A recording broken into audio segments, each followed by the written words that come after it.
Glad you are here. Right to our top story tonight. Rescue crews are still hard at work in Turkey and Syria after a series of earthquakes. At this point, the death toll has crossed over 41,000 people across the two countries. But miraculously, people trapped underneath the rubble are still being pulled out alive.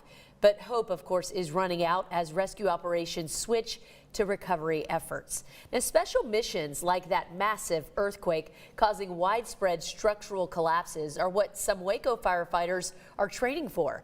Tonight, we're hearing from those who are trained to work special rescue missions. They're sharing their perspective on what methods rescuers are dealing with after the earthquake. And also the challenges that they face in the devastating destruction. 6 News anchor Bailey Bates is live for us in studio tonight with their point of view.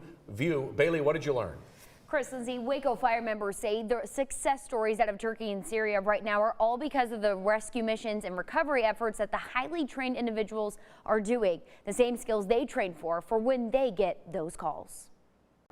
At Waco Fire Station 1, members like Dylan Carl and Nick Guerrero wear their uniform to provide a special service to Central Texas. We train in a perfect world. We have state-of-the-art equipment.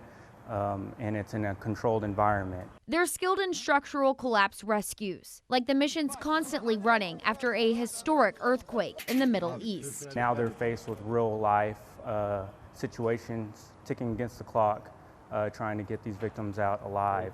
I'm sure is a difficult task, especially with that amount of devastation. First responders and rescuers in Turkey and Syria have been able to pull people from the rubble, miraculously still alive. There are certain collapses that will have void spaces in between the floors or the foundation when the building comes down.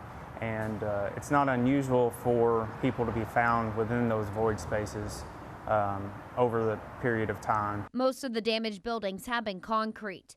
The firefighters say that material can be hard to work in, as when it's unstable, large pieces tend to break off, requiring each move by the rescuers to be strategic. There is a calculated risk assessment that has to be made for each and every building itself. But there is hope amongst the devastating destruction, all because of the work being put in by those trained for these moments. They're giving these people a fighting chance because they've specialized in these skills, and they're able to locate these patients and give them hope and methodically take them out as well.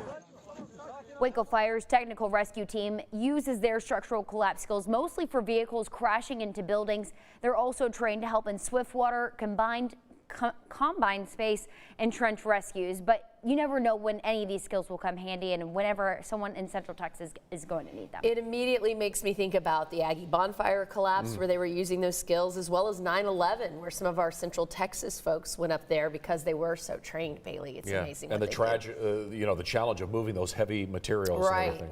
Absolutely. Great story. Thank you. Thanks, Bailey.